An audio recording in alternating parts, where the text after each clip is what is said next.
수험생 여러분 안녕하십니까? 공감국어 송하라입니다. 여러분들 제가 이번 시간에는 2021년 지방직 9급 해설을 하도록 하겠습니다. 자, 일단은 이제 해설에 앞서서 어떤 문항들이 이제 각 파트별로 출제되었는지 좀 간략하게 살펴보고 해설로 넘어가도록 하겠습니다. 요 내용은 이제 제가 여러분들에게 제시해 드리는 우리 그 해설지에 그대로 있으니까 참고하시길 바라겠고요. 자, 일단은 이제 우리 2021년 지방직 국어 시험 해설을 하도록 하겠습니다. 이번 시험 같은 경우는 이제 그 이전 시험과는 좀 다른 모습을 좀 보이고 있는 시험으로 우리가 이제 분석을 할 수가 있겠는데, 독해 문항이 좀 많이 출제가 됐습니다. 9문항이 독해 문항으로 출제가 되면서 2020년도의 지방직 9급 문제 같은 경우는 7문항, 그러니까 이제 2문항, 6문항, 7문항 정도가 출제가 되었는데 2문항에서 3문항 정도가 늘어난 것을 알 수가 있습니다. 선생님 무슨 2문항 꼴랑 2문항 가지고 이렇게 생각할 수 있네. 그게 아니라 좀 이제 제시문들 같은 경우도 길이도 지난 작년에 지방직에 비해서 좀 길이도 길어지고 어떤 여러분들이 이제 조금 읽고 풀어야 되는 좀 추론과 관련된 그러한 제시문들도 좀 많이 출제되는 모습을 볼 수가 있었습니다. 문법 지식형, 그와 반대로 이제 문법 지식형, 여러분들이 좀 많이 어려워하는 문법 파트에 있어서는 문항수가 많이 줄어들었습니다. 5문항으로 이렇게 출제가 되었고요. 어휘 한자에서는 출제되지 않았고 한자 성어에서 한 문제가 출제가 되었습니다. 자, 그리고 문학 파트에서는 소설, 수필, 희곡 각각 한 문제씩 골고루 출제가 되었고, 고전에서도 고전소설 한 문제, 시주에서 한 문제 출제되면서 문학은 예년과 비슷하게 출제되는 것을 우리가 확인할 수가 있겠습니다. 그래서 이제 많은 학생들이 이거 뭐 절대적인 수치는 아니고 그때 시험이 끝나고 얼마 있지 않아서 우리 학생들의 점수대가 어느 정도, 그래서 평균 점수가 한 81점 정도가 나오는 시험으로 뭐 엄청 어렵지도 않았고 그렇다고 엄청 쉽지도 않은 한 중간 정도의 난도를 가지는 그런 문제로 분석을 할 수가 있겠고, 오답률 같은 경우는 이제 1위가 지금 3번 문제로 보여주고 있어요. 이 3번 문제는 이제 우리가 인사혁신처에서 정답 없음으로 확정이 된 그런 문제가 되겠습니다. 그건 제가 3번 문제 해설할 때 좀 간단하게 말씀드리도록 할게요. 20번 문제가 그 2위로 오답률이 두 번째로 높았는데 20번 그리고 19번 문제는 여러분 독해 문제입니다. 자, 그래서 제가 이제 독해 강화가 된 시험이다라고 말씀을 드린 이유가, 일단은 이제 우리 많은 수험생들이 사실은 문법을 좀 치중해서 좀 공부를 많이 하시고 독해에서도 조금 이제 약간 뭐 어떤 단어들을 좀 잘 캐치해내서 읽어내는 연습, 이러한 것들이 안 되어 계신 분들은 요 두 문제에서 아마 많이 틀리시는 모습을 볼 수가 있습니다. 그래서 10번 문제도 마찬가지로 독해 문제를 볼 수가 있겠고, 2번 문제는 이제 문법 내용이 되겠어요. 그래서 이제 많이 틀리신 오답률이 높은 5문항 중에 2문항이 문법 문항이고 3문항이 독해 문항이다라고 하는 거를 알 수가 있는 내용이었습니다. 자, 여러분 1번 문제부터 같이 한번 살펴보도록 하겠습니다. 자, 밑줄친 부분이 바르게 쓰이지 않은 것은, 자, 우리는 이제 이런 문제들을 탁 봤을 때 제 강의를 듣게 되면 정답이 바로 한눈에 보이실 겁니다. 정답은 몇 번이냐? 바로 2번이 되겠습니다. 2번은 여러분, 이거는 어떻게 표기하는 것이 맞죠? 며칠이 맞습니다. 그죠? 자, 그래서 이제 우리가 몇 월과 며칠 같은 경우, 몇 월은 우리가 몇 월로 발음이 되지만 며칠을 우리가 이렇게 표기하지 않고 얘로 표기하는 그 근거는 무엇 때문입니까? 그래서 얘를 몇 일로 발음하지 않는다는 거죠. 그래서 치읓의 대표음인 디귿으로 바뀌어서 이렇게 발음이 되는 게 아니라는 거예요. 몇 일, 그렇죠. 음절 끝소리 규칙에 의해서 얘가 몇 일로 발음이 되지 않고 우리는 어떻게 발음한다? 며칠로 발음하기 때문에 이렇게 표기할 근거가 없다라고 해서 며칠 같은 경우는 이 표기를 우리가 발음 표기로 삼는다라고 하는 거, 우리 공감 국어 시간에 너무 많이 한 내용입니다. 그래서 기본서에서도 했고 기출에서도 했고 동형 모의고사를 통해서도 한 내용이죠. 자, 웬일이야, 여긴 웬일이야. 이 웬일이야 같은 경우도 우리가 마찬가지로 웬일이야. 웬일, 일단은 이제 우리가 얘를 표준어로 삼는다라고 하는 거, 요 내용도 너무 많이 했고요. 굳은 살이 박이다. 기본형이 이제 박이다에서 기본형이 이렇게 나타난다라고 하는 거. 그래서 손바닥, 발바닥 따위에 굳은 살이 생기다라고 하는 의미의 박이다. 예, 저 표현을 쓴다라고 하는 거. 자, 그 다음에 이제 의뢰 같은 경우 여러분 어떻습니까? 의뢰 여의 표기가 틀렸고 어의 표기가 맞다라고 하는 거 우리 같이 다 정리를 해봤습니다. 일단 이제 그 나머지 내용들이 다 헷갈리더라 해도 며칠 이 내용이 틀렸다라고 하는 거를 완벽하게 알고 계신 우리 선생분들이라면은 잘 풀 수 있는 그런 내용이었죠. 자, 그 다음에 이제 1번, 2번 문제로 넘어가 보도록 할게요. 자, 밑줄 친 조사의 쓰임이 옳은 것은 자, 로서와 로서가 되겠습니다. 자, 우리가 이제 로서 같은 경우와 로서를 이것도 사실은 우리 여러분들이 이제 제 강의를 잘 챙겨 들으시면 그쵸? 바로 알 수가 있어요. 자, 일단은 이제 로서 같은 경우는 우리가 어떨 때 로서를 쓴다? 예, 그쵸? 어떤 지위, 예, 그리고 또 신분을 가질 때. 그러면 선생님, 예, 지위와 신분을 가지는 존재는 사람이니까 사람 앞에는 무조건 얘를 써야 되겠네요. 사람 뒤에는 그렇게 생각하면 안 된다고 제가 말씀을 드렸죠. 예, 제 기본 강의를 잘 따라오신 분들은 이것도 이제 많이 했기 때문에 아마 잘 맞췄으리라 생각이 드는데, 자, 이 로서 같은 경우는 우리가 지위, 신분을 가지는 것. 근데 이제 지위와 신분을 가지는 것의 대상은 사람인 경우가 많죠. 공무원으로서 어떻게 그런 일을 할 수가 있지? 뭐 이런 선생으로서 어떻게 그런 일을 할 수가 있어? 이때는 이것과 그쵸, 당연히 지위, 신분, 그 지위를 가진 사람으로서 어떻게 그런 짓을 할 수 있어? 어떻게 그런 일을 해? 이런 의미이기 때문에 그죠? 이럴 때는 이제 로서를 쓴다라고 하는 건 알겠지만 아니면 또는 이제 그렇기 때문에 이제 무조건 다 지위 신분이 앞에 사람이다라고 생각을 하시면 안 되는 경우들도 많이 있죠. 그래서 이제 지위나 신분이다라고 하는 내용을 기억을 해주시는 게 좋겠고, 자, 그 다음에 이제 로서 같은 경우는 우리가 보통은 어떨 때 수단의 의미를 가진다라고 정리를 하시면 된다라고 제가 말씀을 드렸어요. 예, 자, 그래서 이제 일단은 수단이다라고 할 때는 우리가 로서를 쓴다라고 하는 게 이제 로서와 로서의 기본적인 이제 구분하는 내용이 되겠는데, 자, 일단은 이제 1, 2, 3, 4번 문제를 한번 보도록 합시다. 언니는 아버지의 딸로서 부족함이 없어요. 아버지의 딸이라고 하는 지위인 거야. 그쵸? 예, 그렇기 때문에 여기서는 로서를 적어줘야 되는 거죠. 로서 틀렸습니다.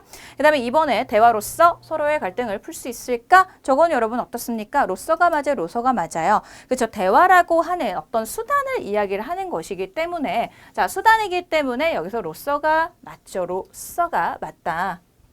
자, 드디어 오늘로써 그 일을 끝내고야 말았다. 자, 여기서의 로서 같은 경우, 자, 여기서의 로서, 밑에 있는 로서, 자, 이것으로 세 번째가 된다. 오늘로써 그 일을 끝냈다라고 하는 로서. 이 로서 같은 경우는 제가 이제 여러분들 해설에도 이렇게 달아드렸지만 시간을 셈할 때 셈에 넣는 한계를 나타내거나 어떤 일의 기준이 되는 시간임을 나타내는 격조사로 로서를 쓴다. 그래서 드디어 오늘로써 그 일을 끝냈다라고 할 때 이 로서는 발음 표기가 되겠습니다.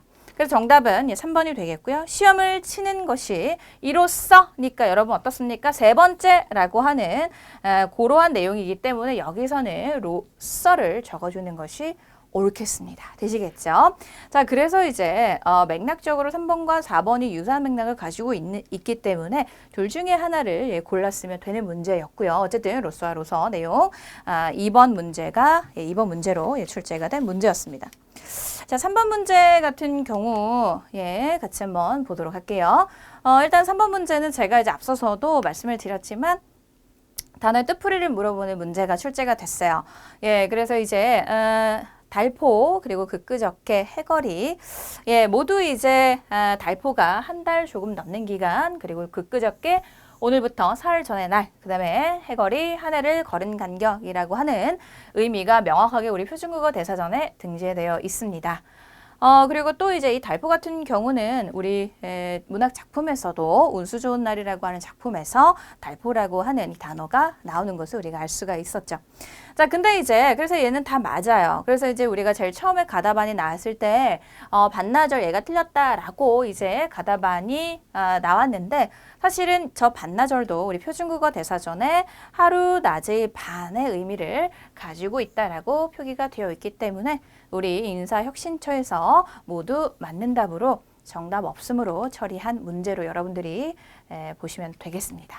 예, 자 그래서 이제 3번 문제는 4개의 선택지가 모두 다 맞는 문제로 보시면 되겠고, 자 그래서 이제 뭐 약간의 그래도 인사혁신처에서 이렇게 정답 없음으로 이렇게 한 경우는 처음이다라고 또 제가 전해 들었는데, 어쨌든 그러한 결정을 해주셔서 너무 고맙고, 예, 어쨌든 모두 4개의 선택지가 다 맞는 내용이고 정답 없는 문제다. 되시겠죠?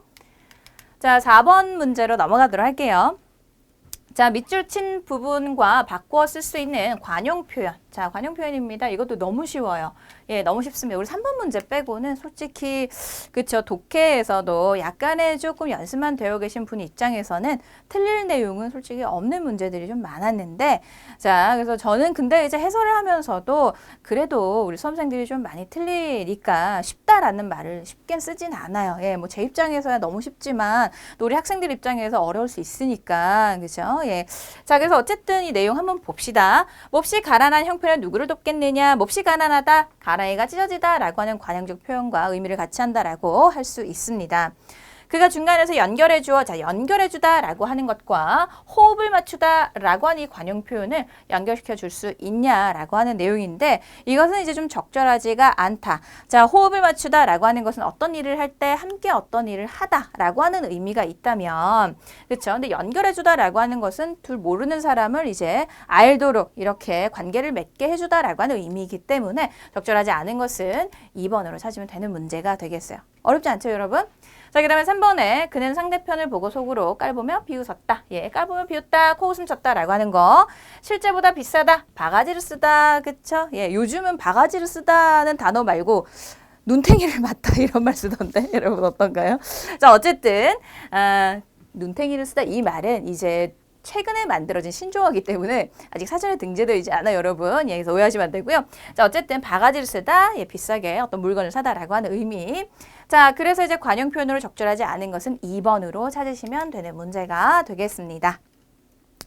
자, 그 다음에 이제 우리 5번 문제 보도록 할게요. 5번 문제 기억에서 리을에 대한 설명으로 옳지 않은 것은 5번 문제는 고전소설인 춘향전의 내용이 되겠습니다. 자, 일단 이제 기억의 내용은 이때 월매달 춘향이 시서 음률 능통하니 전중절을 모를 소냐라고 하는 부분이 되겠고요. 그러면 이제 이 줄쳐져 있는 기억의 내용은 자, 천중절이 뭘까 앞에 나와 있어요. 이때는 단오날이랬다라고 돼 있어. 그러니까 천중절은 뭘까? 단오날이다 라고 이제 여러분들 그냥 유추를 하면 되는 거야. 되시겠죠? 자, 어쨌든 요때 시와 글과 음률, 노래 부르고 시 짓는 것에 능통한 춘향이가 이 단오를 모르겠느냐? 어때요? 뭐 모르지 않는다라고 하는 표현을 의문형으로 표현을 하는 이러한 표현을 뭐라고 하죠? 서리법이라고 합니다. 그죠? 자, 봅시다. 기억에 서리적 표현 맞네요. 그죠? 춘향이도 천중절을 당연히 알 것이다 라고 하는 점을 서술하고 있다. 맞는 내용으로 우리가 볼 수가 있겠고, 줄 치어져 있는 니은 한번 봅시다. 니은에 자, 녹음방초 우거져 금잔디 짜르르 깔린 곳에 황금 같은 꾀꼬리 쌍쌍이 날아든다.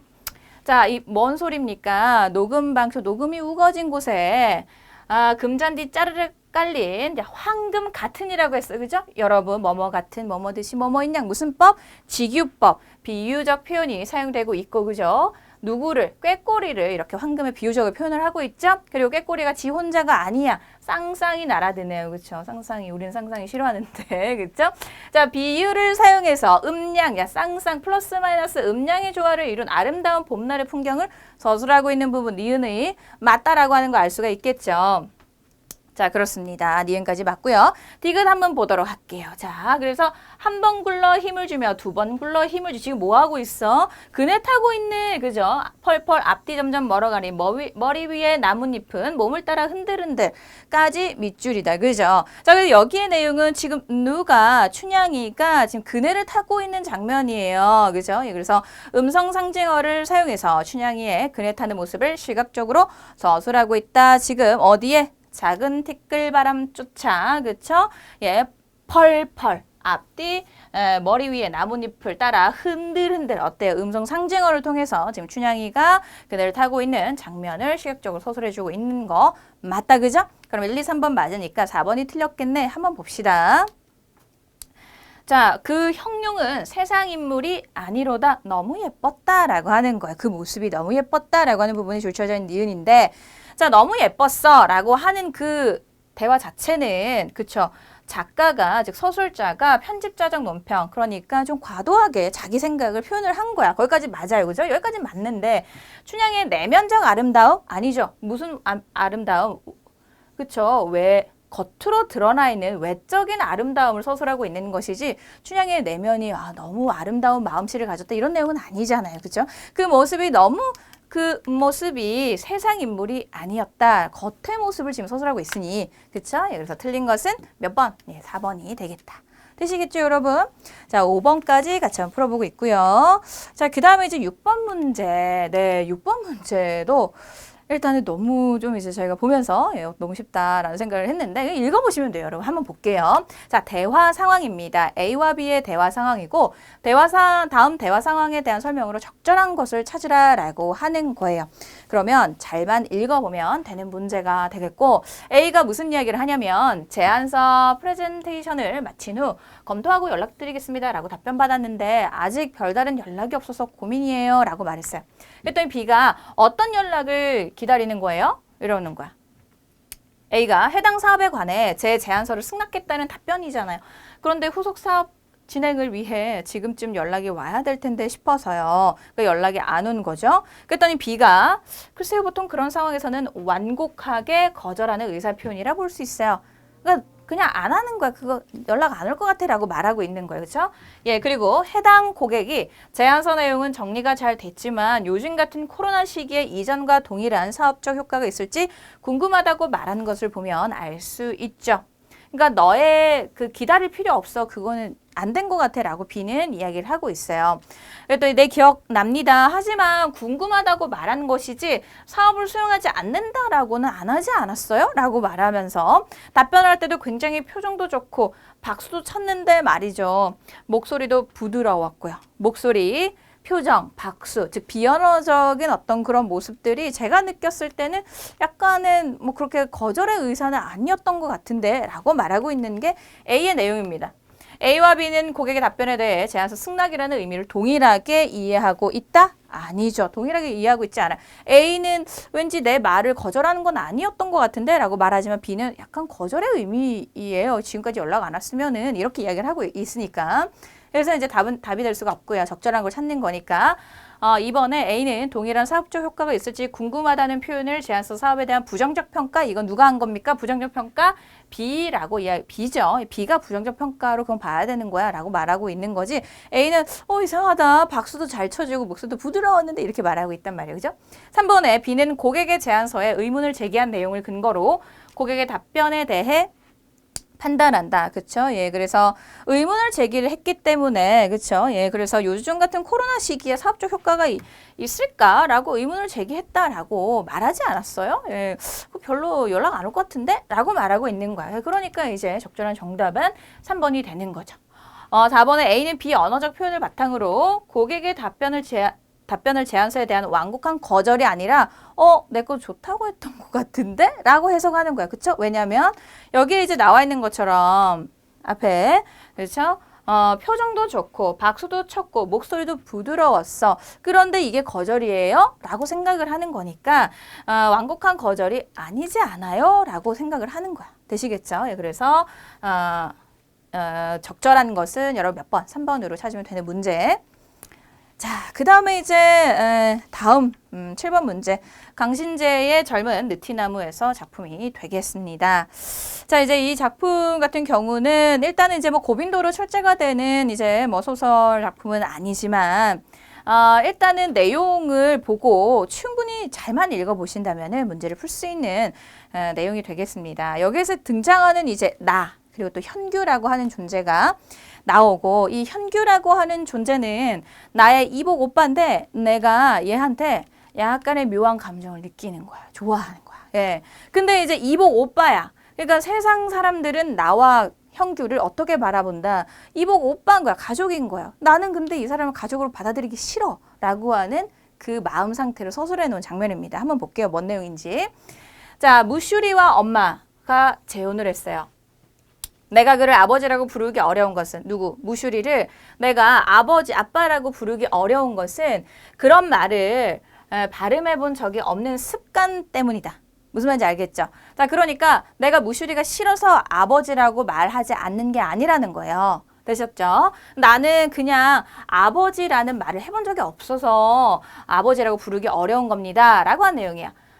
그 내용이 맞는지 뒤에 내용을 알 수가 있는 거죠. 나는 그를 좋아해요. 무슈리를 좋아한다는 거야. 할아버지 같은 이로부터 느꼈던 몇 갑절이나 강한 보호 감정, 부친 다음 같은 것도 느끼고 있다. 그러니까 아버지의 정, 할아버지의 정 같은 어떤 가족의 어떤 그런 정을 느낀다는 거예요. 네, 저 무슈리에게. 하지만 내가 그 사람을 아버지라고 부르기가 조금 어려운 이유는 내 입에 안 붙어서다라고 이야기를 하고 있는 장면이죠. 자, 그러나 나는 그의 혈족이 아니다. 무슈리의 아들인 현규와도 마찬가지. 자, 그러니까 무슈리는 일단 이복 아버지로서, 그러니까 이제 그 뭔가, 아버지로서의 어떤 그런 정은 느끼지만 어쨌든 그 사람은 나의 혈족이 아니에요. 이렇게 이제 얘가 자꾸 생각을 하는 이유는 현규 때문인 거죠. 그와 나는 그런 의미에서 순전한 타인이야. 다른 사람입니다. 우린 가족도 아니에요. 자, 22살의 남성이고 18살의 계집아이인 것이 진실의 전부. 왜 나는 이 일을 그대로 알아서는 안 되는가? 나는 그를 영원히 아무에게도 주기 싫어. 네. 요즘에 이런 말 했다가는 그쵸. 집착이 생긴다라고 하는 거는 이제 그 사람에 대한 어떤 그런 호기심, 관심, 좋아함 이런 마음들이 생기기 시작을 하는 거예요. 그리고 나 자신을 다른 누구에게도 바치고 싶지 않다. 그리고 우리를 비끄러매는 형식이 결코 온누이라는 것이어서는 안 될 것. 온누이 싫어. 나는 그 사람이랑 남인데 나는 현규 오빠에게 나는 어떤 이성이고 싶은데 왜 내가 현규 오빠랑 온누이야? 라고 생각을 하는 거예요. 나는 또 물론 그도 나와 마찬가지로 같은 일을 생각하고 있기를 바란다. 같은 일, 같은 즐거움일 순 없으나 같은 이 괴로움, 무슨 괴로움? 서로 이제 좋아하는 마음이 있는데 온누이라고 한 어떤 그런 세상의 형식 때문에 어떤 그런 이 마음을 표현할 수 없는 이 상황, 괴로움, 그쵸? 같은 마음이었으면 좋겠다라고 나는 생각을 하는 상황이죠. 이 괴로움과 상관이 있을 듯한 어떤 조그만 기억, 조그만 표정, 조그만 암시도 내 내리에서 사라지는 일은 없다. 아, 나는 행복해질 수 없는 걸까? 행복이란 사람이 그것을 위하여 태어나는 그 일을 말함이 아닌가? 초저녁에 불투명한 검은 장막에 쌓여 짙은 꽃향기가 흘러댄다. 침대 위에 엎드려서 그냥 이 흐느껴 울고 만다. 이 상황에 나는 지금 못 견딜 정도로 힘든 거예요. 그쵸? 서술자인 나에게. 자, 한번 봅시다. 글의 내용과 부합하지 않는 것은 무슨 내용인지 여러분 알겠죠? 나는 현규도 나와 같은 감정을 갖고 있기를 기대하고 있다. 어디 나와 있었습니까? 바로 그쵸? 바로 여기에 그도 나와 마찬가지로 같은 일을 생각하고 있기를 바란다 라고 하는 그 부분에서 이제 알 수가 있었고요. 그 다음에 이제 나와 현규는 혈연적으로는 아무 관계가 없는 타인이며 법률상 온누이다 라고 하는 거 그죠? 1, 2번은 적합한 내용입니다. 나는 현규에 대한 감정 때문에 무슈리를 아버지로 부르는 것에 거부감을 갖고 있다? 그건 아니에요.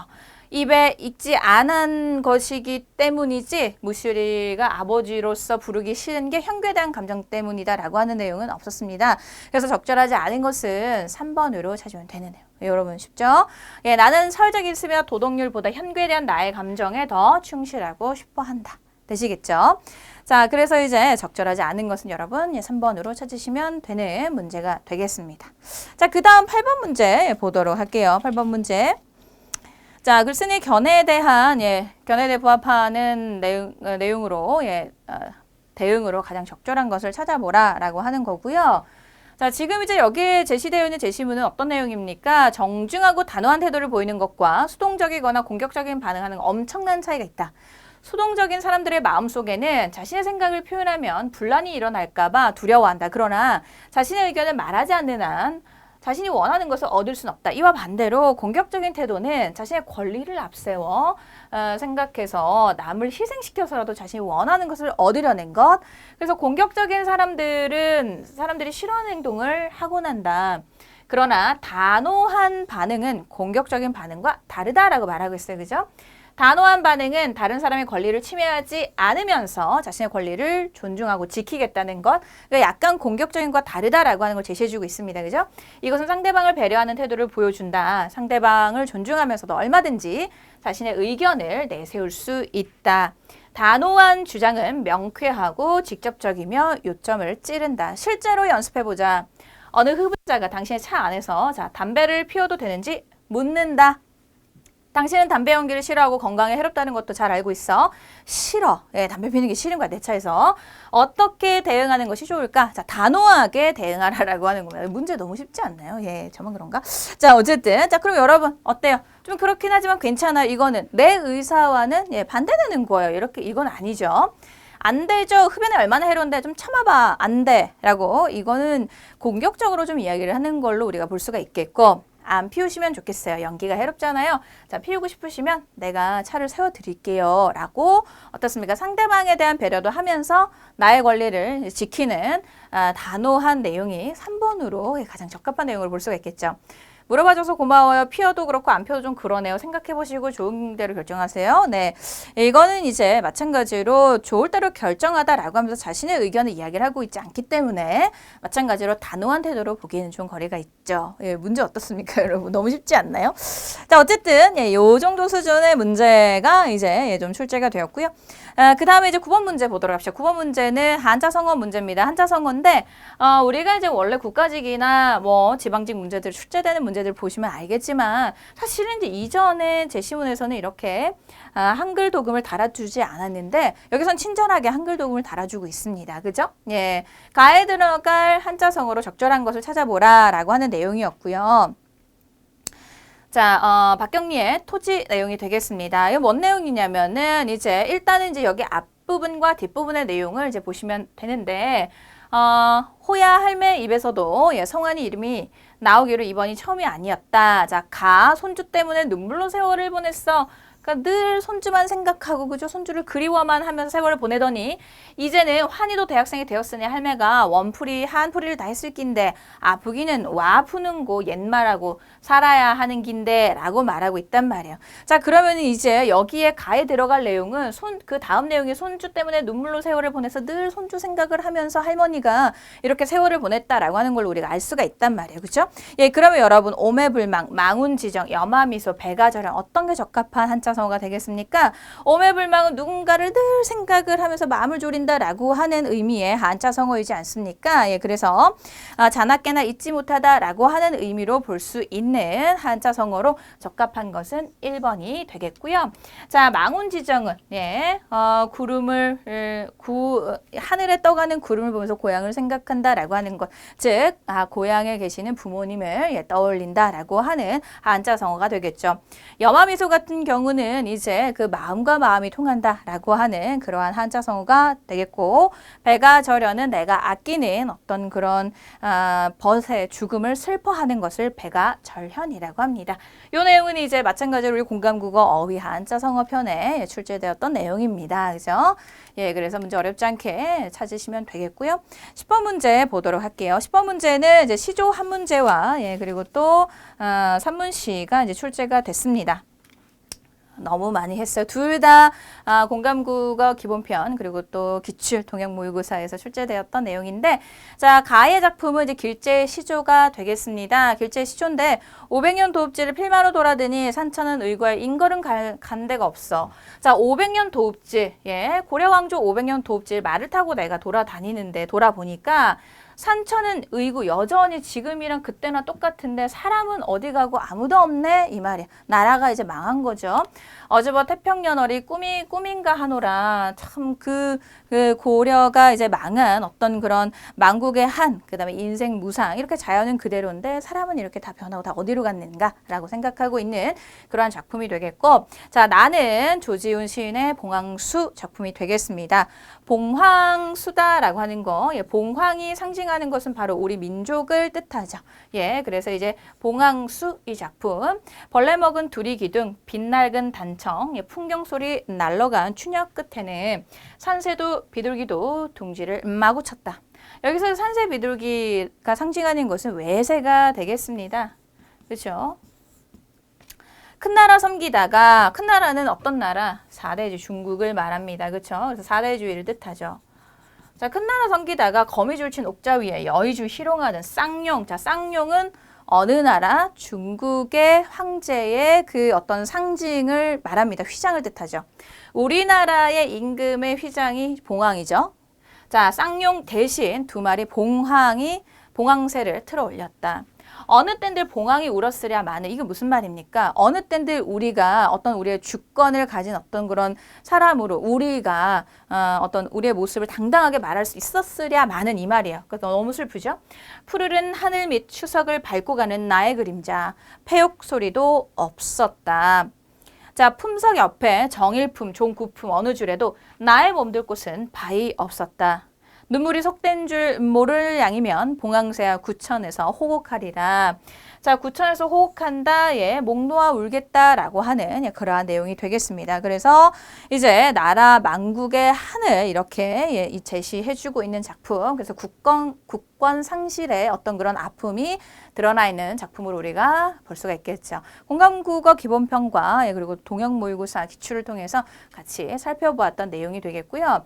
자, 한번 보도록 합시다. 가는 산천과 인거를 대비하면서 인생 무상을 드러내주고 있다라고 하는 거 예, 알 수가 있고요. 나는 쌍용과 봉황을 대비하면서 사대주의적 역사에 대한 비판적 시각을 드러내주고 있죠. 기껏 섬겼더니 그쵸, 우리에게 남은 것은 아무것도 없었다라고 하는 그러한 내용들. 자, 3번에 이제 가, 나 모두 성경후정의 기법을 사용을 해주고 있다. 성경후정은 이제 앞부분에서 경치를 이야기를 하고 뒷부분에 감정을 노래를 하고 있죠. 예, 그래서 이제 3번도 적합한 내용으로 우리가 볼 수가 있겠습니다. 4번에 가, 나 모두 정해진 율격과 음보에 맞춰 시상을 전개하고 있다. 정해진 율격 같은 경우는 이제 가, 시조만 예, 그렇게 우리가 볼 수가 있겠고요. 나는 산문시이기 때문에 우리가 어떤 율격이 정해져 있다라고 보기에는 좀 무리가 있어서 적절하지 않은 것은 4번으로 찾으면 되는 문제가 되겠습니다. 이렇게 푸시면 되겠고요. 자, 그 다음에 여러분 11번 문제 같이 보도록 할게요. 11번 문제는 네, 비문학 독해, 단지문의 비문학 독해가 되겠습니다. 여기에는 이제 미국의 어머니의 교육 방식과 그 다음에 또 일본 어머니들의 교육 방식에 대한 이야기를 하고 있는 것이고 글의 내용과 부합하는 것, 그러니까 일치 불일치입니다. 잘만 읽어보면 충분히 잘 찾을 수 있는 내용이 되겠어요. 자, 미국의 어머니들은, 미국 엄마들은 말이야, 자녀와 함께 놀이를 할 때 특정 사물에 초점을 맞추고 그 사물의 속성을 아이들에게 가르친대요. 사물에 초점을 맞춘대요. 자, 사물 속성 자체에 관심을 기울이도록 훈련받은 아이들은 스스로 독립적인 행동, 미국의 어머니, 즉 미국 애기들은 독립적인 행동을 하도록 교육을 받는데요.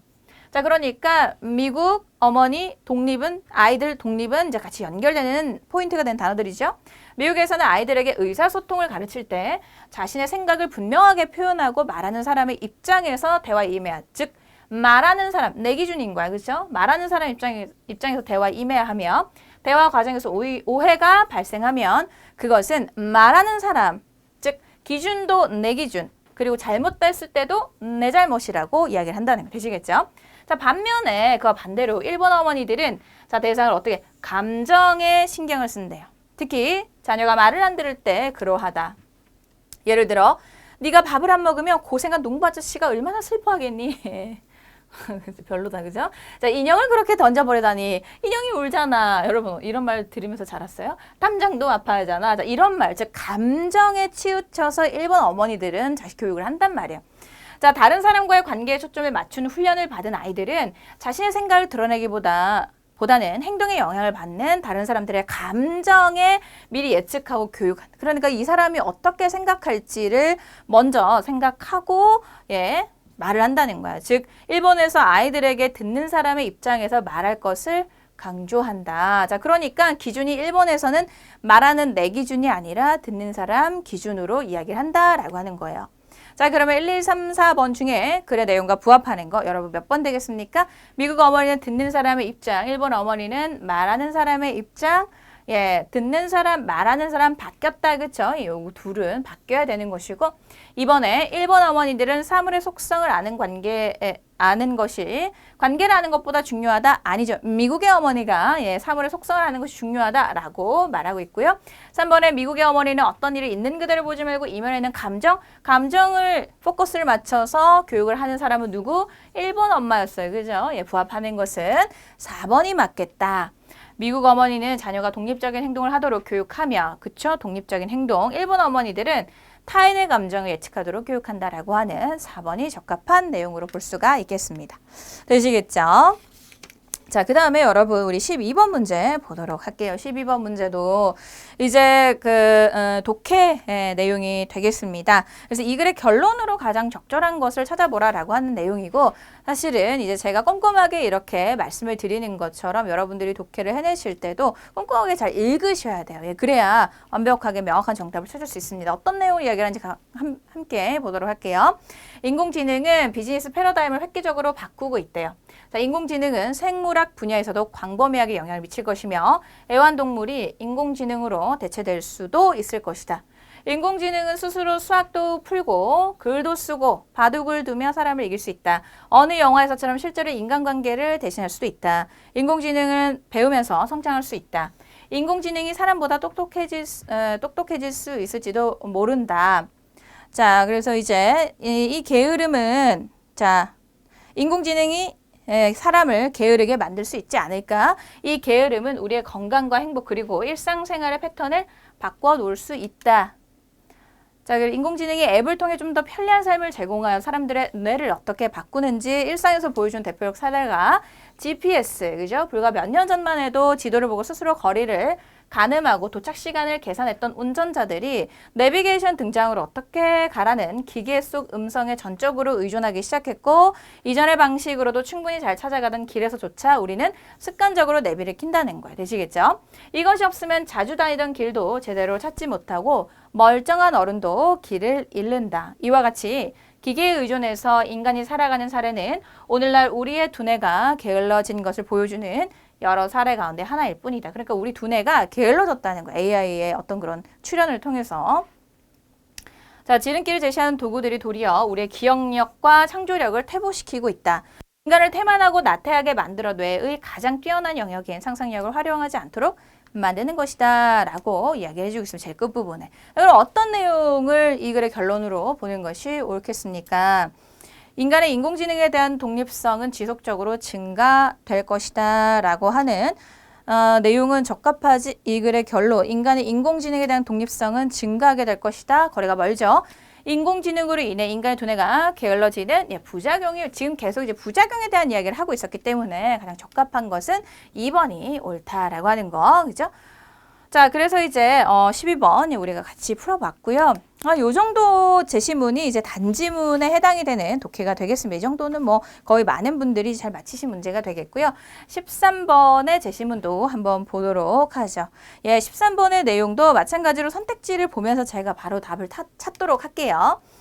자, 이 글에 대한 이해, 자, 글의 이해를 물어보는 문제가 되겠습니다. 자, 여기서 이제 이야기하는 내용 한번 보도록 합시다. 국제기구인 유엔은 영어, 중국어, 러시아, 프랑스, 스페인, 아랍어 등의 공용어로 사용되나 그곳에 근무하는 모든 외교관들이 이 공용어를 전부 다 잘해야 하는 것은 아니다. 유럽연합에서의 공용어 개념도 유엔에서의 경우와 마찬가지로 여러 공용어 중 하나만 알아들어도 공식 업무상 불편을 얻게끔 한다는 것이지, 모든 유럽연합인들이 10개가 넘는 공용어를 다 알아야 하는 것은 아니다라고 하고 있어요. 자, 그럼 우리 선택지 한번 봅시다. 1번에 유엔에서 근무하는 외교관들은 다 구사하지 않으면 안 된다? 아니죠. 그게 아니라는 거. 하나만 알아도 어떤 업무가 가능할 수 있게 어떤 그런 편의를 제공을 하려고 하는 거지, 다 알아야 되는 건 아니다라고 말하고 있었어요. 마찬가지 논리로 우리가 만일 한국어와 영어를 공용어로 지정한다면 이는 한국에서는 한국어와 영어 중 어느 하나를 알기만 하면 공식 업무상 불편이 없게끔 국가에서 보장한다는 뜻이지, 모든 한국인들이 영어를 다 잘할 줄 알아야 된다는 것은 아니다라고 하고 있단 말이에요. 따라서 우리가 영어를 한국어와 함께 공용어로 지정하기만 하면 모든 한국인이 영어를 잘할 수 있게 되리라는 믿음은 공용어의 개념을 제대로 이해하지 못한 데서 오는 망상에 불과하다라고 되어 있어요. 자, 봅시다. 선택지에. 자, 3번 보도록 할게요. 3번에. 자, 한국에서 영어를 공용어로 지정하면 한국인들 다 영어를 잘할 수 있을 것이다? 아니라고 방금 했죠. 한국에서 머지않아 공용어로 영어가 지정될 것이다. 이건 알 수가 없고요. 그죠? 그래서 가장 적절한 내용은 유럽연합은 복수의 공용어를 지정하여 공무상 편의를 도모했다라고 하는 2번이 가장 적합한 내용으로 우리가 볼 수가 있겠습니다. 되시겠죠? 자, 그 다음에 이제 14번 문제 보도록 하겠습니다. 14번 문제는 악플러에 대한 내용이 되겠는데 한 중시문 정도에 해당이 되는 건데 내용이 원체 쉬워서 아마 쉽게 잘 익히셨으리라 생각이 듭니다. 자, 한번 보도록 할게요. 글의 내용과 부합하지 않는 것은 인터넷이 있는 곳이면 어디나 자, 악플이 있기 마련이다. 한국은 정도가 심하다. 악플러들 가운데 피해의식과 열등감에 시달리는 일들이 많다. 네. 자, 그들에게 악플의 즐거움은 무엇인가?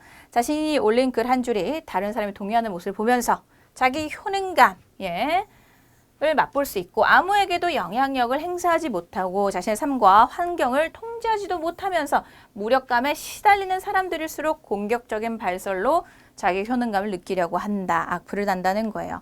자, 우리가 선택지 1번과 2번을 한번 볼게요.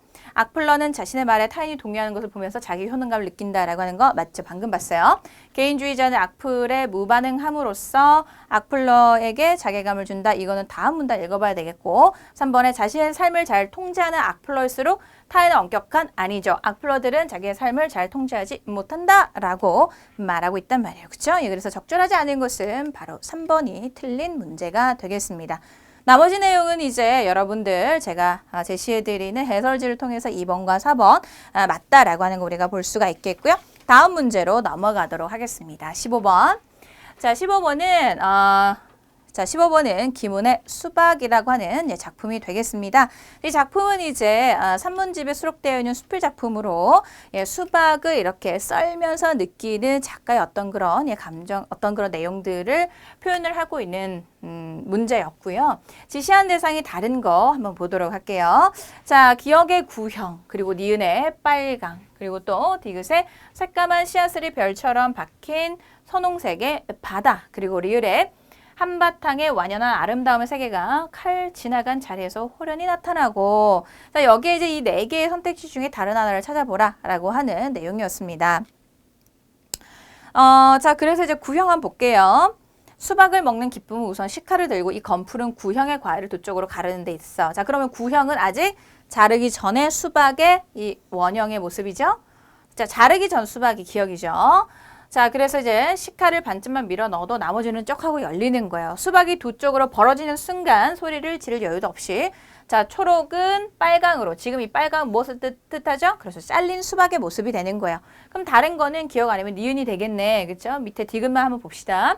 한 번의 칼질로 이처럼 선명하게 세계를 전환시키는 사물은 이 세상에 오직 수박뿐이다. 초록의 껍질 속에서 새까만 씨앗들이 별처럼 박힌 자, 선홍색의 바다가 펼쳐져. 그럼 얘는 어때요? 수박을 자르고 난 후에 그 불그스름한 모습의 수박이기 때문에 즉 잘린 수박, 자른 수박, 자르기 전의 수박이니 다른 하나는 기억이 되겠습니다. 여러분 되시겠죠?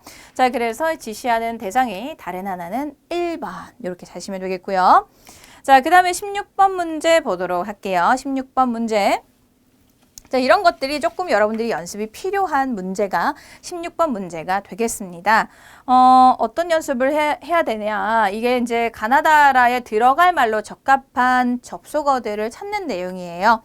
자, 그래서 이제 뭐 그런데, 그리고 또 게다가 그렇지만 그러나 이러한 각각의 이제 단어들이 들어가기에 적합한 것을 찾으면 되는데 이거는 여러분들이 약간의 연습이 필요합니다. 아시겠죠? 그래서 공감국어 독해편에서 이러한 여러분들이 어려워하는 이런 이제 부사 접속어들을 집어넣는 문제라든가 아니면 또 이제 순서 배열하는 문제 이런 것들을 같이 연습을 해볼 겁니다.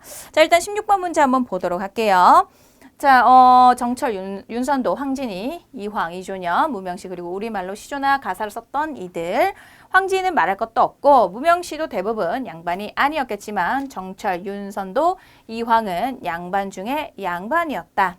그들이 우리말로 작품을 썼던 걸 보면 양반들도 한글 쓰는 것을 즐겨했다는 것을 부정할 수 없다. 자, 그러면 가에 들어가야 될 것이 그런데 그리고 그래서 중에 어떤 게 가장 적합합니까? 그렇죠? 그런데가 가장 적합하겠죠.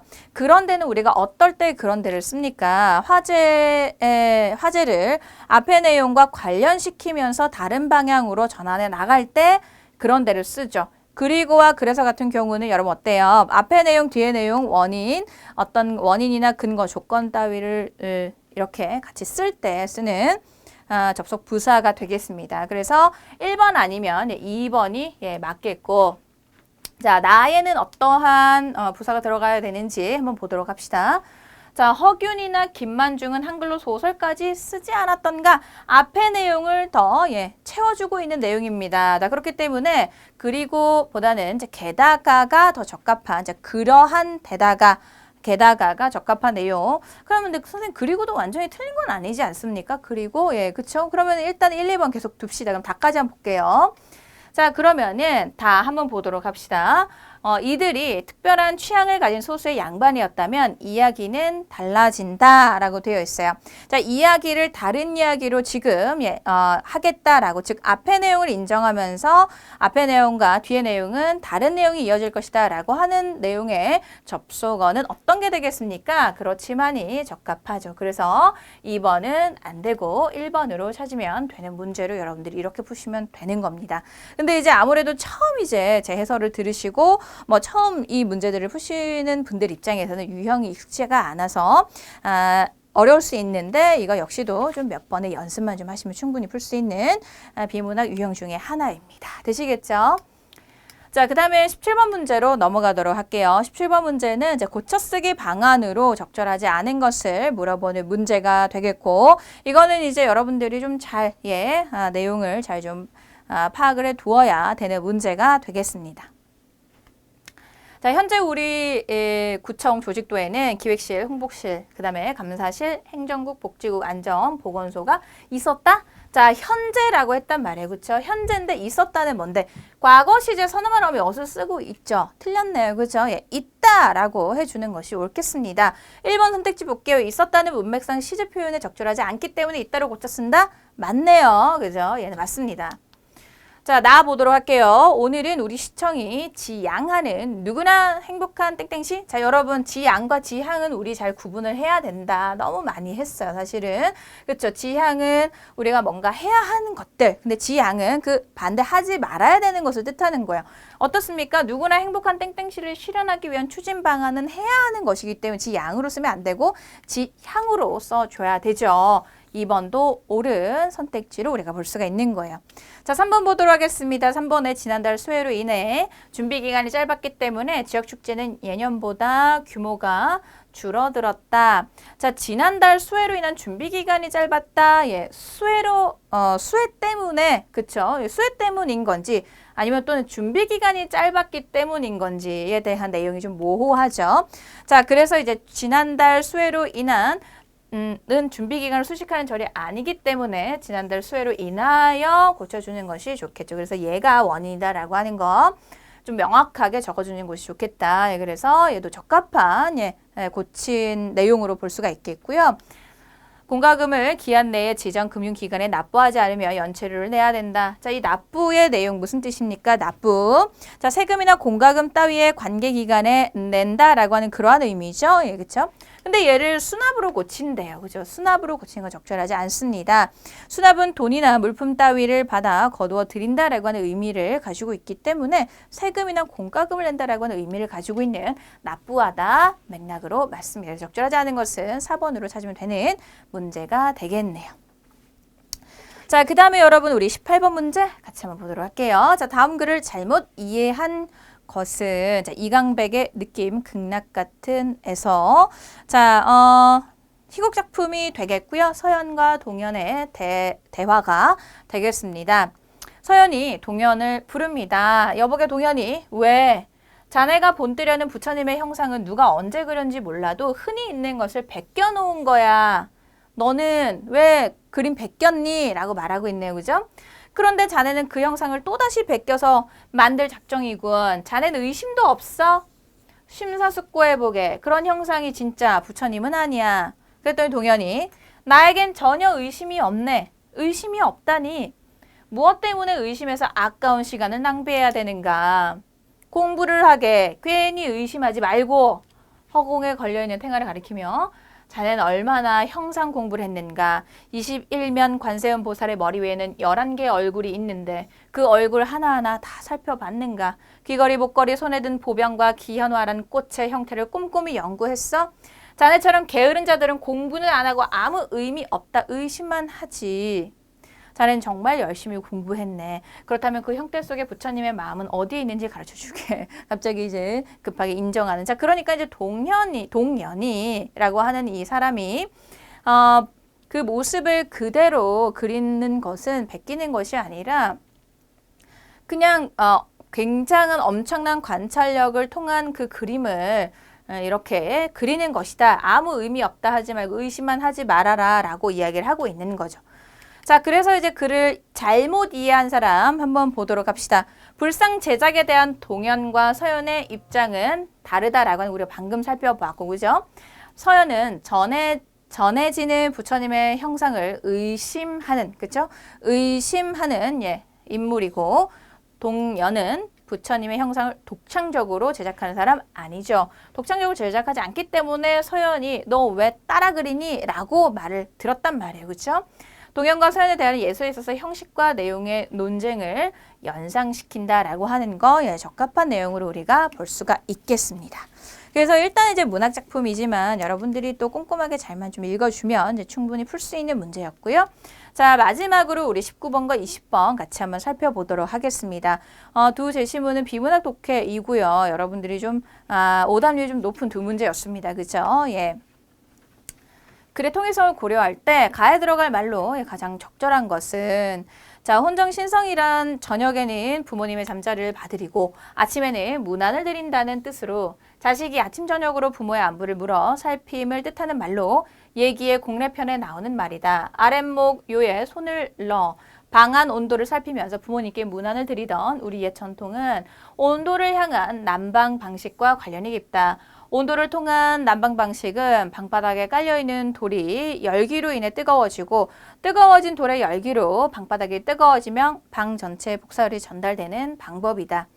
방바닥 쪽의 차가운 공기는 온돌에 의해 따뜻하게 데워지므로 위로 올라가고 위로 올라간 공기가 다시 아래로 식으면서 이렇게 대류 현상이 일어난다라고 하는 거예요. 그렇죠? 사실 이제 이 온돌의 어떤 그런 내용과 관련된 내용은 이제 제가 또 그 윗목, 그렇죠? 기영도 시인의 어떤 그런 작품 해설을 하면서도, 그렇죠? 곳곳에서 제시문 비문학에 우리가 독해를 하면서도 같이 했던 내용들인데, 자, 결국 방 전체가 따뜻해지고 벽난로를 통한 서양식 난방 방식은 복사열을 이용해서 상체와 위쪽 공기를 데우는 방식이다라고 말하고 있어요. 대류 현상으로 바닥 바로 위 공기까지는 따뜻해지지 않는다. 그 이유는 바로 앞에 제시해준 내용을 그대로 찾으면 되겠죠. 그래서 상체와 위쪽의 따뜻한 공기는 차가운 바닥으로 내려오지 않기 때문에 그렇죠? 않기 때문이다라고 하는 이 내용이 적합한 내용으로 볼 수가 있는 겁니다. 그래서 이제 벽난로에 의한 난방은 방바닥에 따뜻한 공기가 위로 올라가 식으면 복사열로 이 내용은 방바닥이 아니죠. 그죠? 예. 방바닥 위쪽 부분에서 이렇게 열이 발생해서 대류가 된다라고 했기 때문에 그래서 나머지 선택지는 다 적합하지 않고 가장 적절한 것은 4번이 옳다라고 하는 거. 그래서 보통 이제 우리가 빈칸에 들어갈 내용으로 옳은 것을 찾을 때는 앞에 나와 있는 문장들을 좀 꼼꼼하게 잘 읽어보시면 되겠다. 그래서 19번의 정답은 4번 문제였고요. 자, 여러분 마지막 20번 제시문 같이 한번 보도록 하겠습니다. 다음 글에서 추론할 수 있는 것은 이라고 하고 있는데 자, 일단은 이제 포도주는 유럽 문명을 대표하는 술이자 동시에 음료수이다. 우리는 대개 포도주를 취하기 위해 마시는 술로만 생각하기 쉬우나 유럽에서는 물 대신에 음료수로서의 역할이 크다. 유럽의 많은 지역에서는 물이 워낙 안 좋아서 맹물을 그냥 마시면 위험하기 때문에 제조 과정에서 안전성이 보장된 포도주나 맥주를 마시는 것이다. 이런 용도로 일상적으로 마시는 식사용 포도주로는 당연히 고급 포도주와는 다른 저렴한 포도주가 쓰이며 술이 약한 사람은 여기에 물을 섞어 마시기도 한다. 한다. 그쵸? 그러니까 물처럼 마셔야 되니까, 예, 그러니까 뭔가 고급 포도주에다가 물을 섞어 마시는 게 아니라 저렴한 포도주에 술이 약한 사람들은 물을 섞어 마시기도 한다라고 하는 내용이에요. 자, 소비의 확대와 함께 포도주의 생산을 다른 지역으로 확산시키려는 노력도 계속되어 왔다. 포도주 생산의 확산에서 가장 큰 문제는 포도 재배가 추운 북쪽 지역으로 확대되기 힘들다는 점이다. 자연 상태에서는 포도가 자라는 북방 한계가 이탈리아 정도에서 멈춰야 했지만 중세 유럽에서 수도원마다 온갖 노력을 기울인 결과 포도 재배가 상당히 북쪽까지 이렇게 올라갔다는 거죠. 대체로 대서양의 루아르강 하구부터 크림반도의 조지아를 잇는 선이 상업적으로 포도를 재배할 수 있는 북방 한계선. 그러니까 북방 한계선이 이탈리아보다 위쪽으로 이렇게 올라갔다라고 하는 내용. 적정한 기온은 포도주 생산 가능 여부뿐 아니라 생산된 포도주의 질을 결정하는 중요한 요인이다. 너무 추운 지역이나 너무 더운 지역에서는 포도주의 품질이 떨어질 수밖에 없다. 추운 지역에서는 포도의 당분이 너무 적어서 그것으로 포도주를 담그면 신맛이 강하기 때문에 강하게 되고, 반면 너무 더운 지역에서는 섬세한 맛이 부족해서 흐물거리는 포도주가 생산된다. 그 대신에 이를 잘 활용하면 포르토나 쉐리처럼 도수 높인 고급 포도주는 만들 수는 있다. 그러므로 고급 포도주 주요 생산지는 보르도나 부르고뉴처럼 너무 덥지도 너무 춥지도 않은 곳이다. 다만 달콤한 백포도주의 경우는 샤토 디캠처럼 뜨거운 여름 날씨가 지속하는 곳에서 명품이 만들어진다. 자, 포도주의 수요는 전 유럽인데 비해 생산은 이처럼 지리적으로 제한됐기 때문에 포도주는 일찍부터 원거리 무역 품목이 됐고 언제나 고가품 취급을 받았다. 그런데 한 가지 기억해야 할 점은 이렇게 수출되는 고급 포도주는 오래된 포도주가 아니라 바로 그 해에 만든 술, 그쵸? 우리는 이제 오래 익히면 좋은 술을 생각하는데 그게 아닌가 봐요. 우리는 포도주는 오래될수록 좋아지는 경향이 있지만 대부분의 백포도주 혹은 중급 이하의 적포도주는 시간이 지날수록 오히려 품질이 떨어진다. 시간이 지날수록 품질이 개선되는 것은 일부 고급 적포도주에만 한정되는 이야기이며 그나마 포도주를 병에 담아 코르크막에 끼워 보관한 이후에 일이다 라고 되어 있어요. 자, 그래서 이제 여기에 나와 있는 것처럼 내용에 추론할 수 있는 것으로 옳은 것을 찾으라 라고 하는 문제가 되겠고요. 자, 1번 한번 보도록 합시다. 고급 포도주는 모두 너무 덥지도 춥지도 않은 곳에서 재배된 포도로 만들어졌다. 모두가 아니죠. 예, 여기서 이제 틀렸고 2번에 루아르강 하구로부터 크림반도 조지아를 잇는 선은 이탈리아보다 남쪽이 아니라 어디? 북쪽, 북방 한계선이라고 했단 말이에요. 그쵸? 예, 그래서 2번 틀렸고요. 3번은 유럽에서 일상적으로 마시는 식용 포도주는 저렴한 포도주거나 고급 포도주에 물을 섞은 게 아니라 저렴한 포도주에 술을 못 마시는 사람들은 거기에 물을 더 섞어서 마셨다라고 했기 때문에 적절하지가 않은 내용이 되겠고 4번에 병에 담은 코르크 마개를 끼운 고급 백포도주는 보관 기간에 비례하여 품질이 개선되지 않을 것이다. 오래될수록 그쵸? 예, 품질이 좋지 않다라고 이야기를 하고 있기 때문에 가장 적절하게 추론할 수 있는 내용은 4번이 되겠습니다. 그래서 이제 여러분들이 19번과 20번의 오답률이 굉장히 높게 나타난 문제였는데 같이 풀어보니까 여러분 좀 풀만하구나라고 하는 생각이 드십니까? 2021년 지방직 9급 시험 문제가 이렇게 출제됐으니까 여러분 우리 2022년을 준비하신 우리 수험생분들은 우리 공감국어 OT를 한번 들어보시고 커리를 잘 따라오시면 충분히 고득점 가능합니다. 그래서 제 유튜브나 저는 개인적으로 유튜브 채널 그리고 뭐 SNS, 카페 SNS를 운영을 하고 있는데 거기에 보면 학생들이 와서 선생님 덕분에 시험을 잘 봤다라고 하는 글들을 이렇게 막 올리시는 분들이 계세요. 그래서 어떻게 공부를 했는지 제 커리를 어떻게 따라왔는지 아마 보시면 단기간에 합격하시는 분들이 많이 있구나라고 하는 걸 아마 보실 수 있으리라 생각이 듭니다. 여러분도 제 강의를 통해서 충분히 단기간 합격하실 수 있으니 22년을 준비하신 우리 수험생분이라면은 제 커리 잘 따라와 주시면 되겠습니다. 자, 어쨌든 2021년 우리 지방직 9급 국어 해설 강의 여기까지 마무리하도록 하겠습니다. 강의 듣느라 여러분 수고 많이 하셨습니다. 감사합니다.